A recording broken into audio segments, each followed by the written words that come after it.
Première fois may partager un plateau de télévision de surcroît avec Major. waaw Kandji maa ngi koy gis ci ay médias yu bëri d'ailleurs sax dafa mel ni ku bëgg média la mais c'est pas média ku bëgg. c'est pas un défaut. média ku bëgg. c'est pas un défaut mais sinon ci lu mu wax sànq sur la nouvelle équipe nga xam ne ñoom ñoo installé wu récemment li ma jàpp rek mooy il y a un manque de bienveillance un peu de votre part si le mot n'est pas trop fort parce que ce sont des jeunes relativement voilà qui viennent de s'implanter. Je pense que la meilleure attitude pour nous ñëpp c'est d'être bienveillant. Encore que ils n'ont fait que un mois. Ouais, c'est ça. Baisse des prix, etc., ou du coût de la vie, ça, moi, je pense que il faut le faire. Il faut tout essayer même. Parce que les prix appliqués au Sénégal, mais ils sont extravagants. Élevés avec tout ça. Personne ne s'en sort. Même si boo amee ay millions avec tout ça, c'est compliqué. À plus forte raison, les plus vulnérables. Donc, je pense que lu ñu mën a essayer def ko war nañ ko def pour soulager un peu les Sénégalais.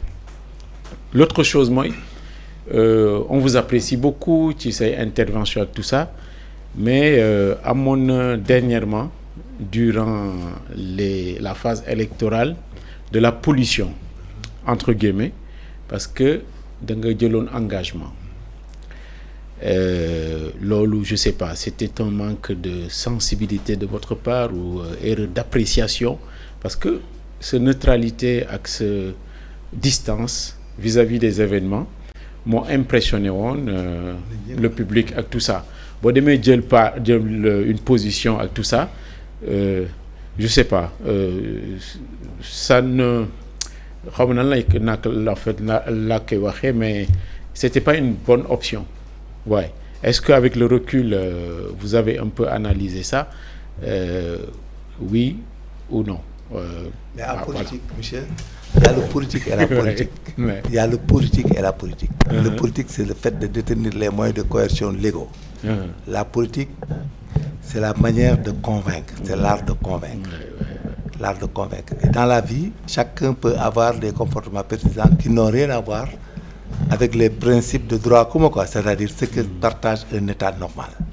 En politique, tu peux prendre une position et c'est pas interdit, on peut même les récidiver encore et les reprendre encore dans l'avenir.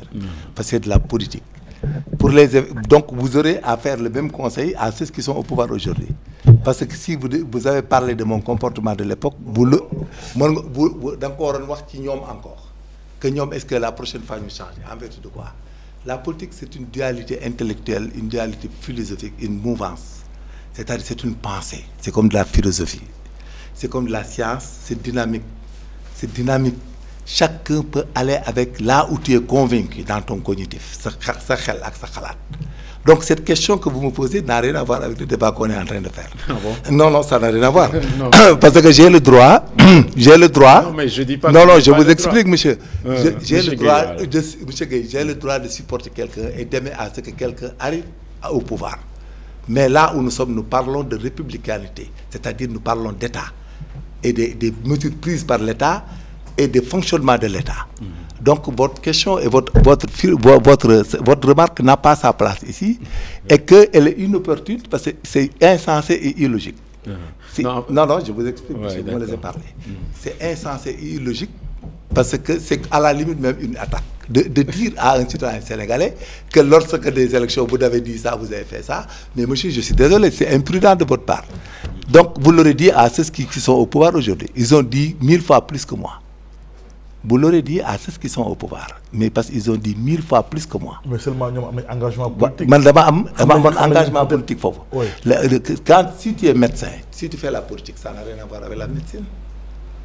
Moi, quand on m'invite dans un débat intellectuel où l'on parle de stratégie, de développement, de stratégie sécuritaire, on parle d'une question de droit, on débat le droit.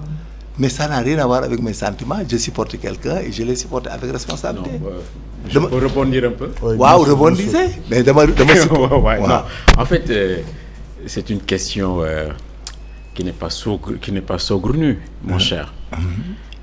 parce que vous avez pris position. Oui. Votre candidat a été battu. C'est ça. Et de façon, bon, disons, effroyable. C'est formidable. Ouais. C'est ce qu'on souhaite dans un pays. Malheur aux vaincus. C'est ça. Vous faites partie des vaincus. C'est ça. Parce que malheur aux vaincus, c'est ce que Brennus avait dit aux Romains. C'est ça. Hein? Parce qu'avant, vous l'avez gagné. Vous avez dem tok, wala ñu xol ñuy def ak yow ak tout ça. Moi, je vous aurais suggéré, je ne vais pas utiliser la décence, mais la patience d'attendre un peu. Mais je ne vous coupe pas. Ouais. Là où nous sommes vous. Non, mais c'est trop tôt. Qu'est-ce que j'ai dit? Ouais. Qu'est-ce qu'on a dit ici, sous votre contrôle? Non, de nature à ce que vous parlez de ça. Non, vous êtes sceptique. On n'a pas le scepticisme là. Non, il n'y a pas de scepticisme aussi. Au contraire, ce qu'on a dit est favorable à ceux qui sont là. Le fait de dire que ce n'est pas possible de diminuer des denrées comme ça, parce que nous les importons. Mais c'est bien possible, mon cher. Non, monsieur, il faut pas. C'est vous qui engagez l'État. Mais c'est possible, c'est possible. Qu'est-ce que vous proposez? Si on agit sur certains leviers, je suis pas un technicien. Mais dans ce pays, il y a trop de gabegie. Dans quel sens? Gabegie. La politique gabegie là, vous voyez ça? Non. Les gens n'ont pas le sens des priorités. Hein? Les priorités des Sénégalais, pour moi, c'est de vivre, de s'alimenter avec tout ça. Hein? Les infrastructures à coût de milliards que les gens... Non, pour s'alimenter, il faut travailler. Qui ça? Il faut produire pour s'alimenter. Oui, mais non, mais attends. Le sens des priorités.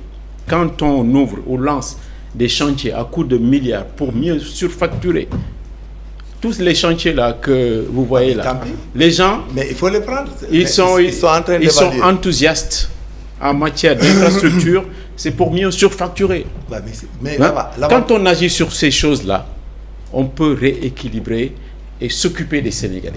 Moi, c'est bien possible d'agir sur le coup de la vie. Je ne suis pas sceptique. Mais c'est ce qu'ils sont en train d'essayer de faire. Ce qu'on est en train de dire, ce que vous dites, c'est la même philosophie. Ce que nous disons, c'est ce que vous êtes en train de dire. Vous êtes en train de vous répéter, ou bien vous êtes venu pour poser un autre sentiment. Non, du tout, mais c'est la première fois. Non, je vous en prie. J'ai immensément de respect pour vous.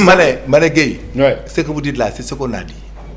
On veut dire aux Sénégalais que dans un État comme le Sénégal, où au préalable les denrées sont subventionnées, le pain était subventionné. C'est vrai. Le riz était subventionné. Ça va être difficile. Voilà, avant que tu ne puisses diminuer les prix, mais où tu vas mettre ces subventions? On ne peut pas subventionner et diminuer, ce n'est pas possible, monsieur. On ne peut pas subventionner plus de 3 denrées, pareil, on diminue ces mêmes prix. Et là, c'est deux subventions. Parce que si vous diminuez, c'est sur le fisc, les impôts, l'importation, la manutention. Et que le riz est acheté par les tiers, ce n'est pas acheté par l'État. Mais non, vous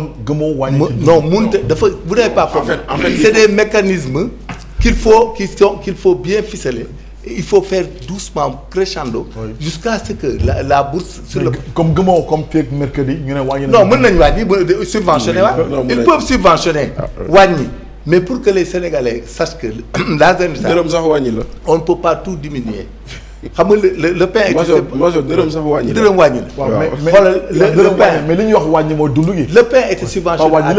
Le pain était subventionné à 15 milliards.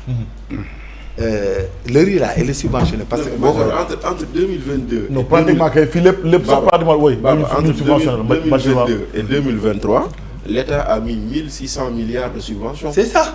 1600 milliards. Quel produit? D'abord, il n'y a pas de taxe sur le riz. Le Sénégalais. Ils ont enlevé... Il n'y a pas de taxe. On manque à gagner. C'est un manque à gagner de l'État. Sur certains produits, l'État a enlevé la TVA. Pharmaceutique même. Voilà, l'État a enlevé la TVA pour les hydrocarbures. Voilà, lui, il peut confirmer. Et sur le pain, on a enlevé les taxes sur la farine et l'État met une subvention. Oui, mais terreau, peut-être affaire de cher. Mais voilà, mais maintenant, aujourd'hui. Mais d'accord. Maintenant, pour aujourd'hui, pour Wanyinjek, il y a un levier que l'État a. C'est le levier fiscal. Il y a une fiscalité tu peux y renoncer pour diminuer ou pour diminuer. Ça, c'est un. Deuxièmement, il y a un levier tu importes l'inflation qui vient d'ailleurs. Parce que le prix a été fixé antérieurement à sa production. Et d'où serait ça? Donc, quand par exemple aujourd'hui les Russes vendent du blé et que ñoom ils sont en guerre contre l'Ukraine et que bëggoon nañ les Européens soutenir leen ci guerre boobu noonu Européens yi bañ ñu yokk seen prix yow tu le vis et tu le subis. mais gouvernement bi ñàkkul ay stratégie. merci beaucoup léegi stratégie c'est la renonciation. les stratégies voilà la renonciation. maintenant pour compléter aujourd'hui c'est ça. maintenant nag pour être un citoyen boo xam ne honnête en soi bi il faut que tu expliques aux gens que dafa am ay situations yoo xam ne les produits importés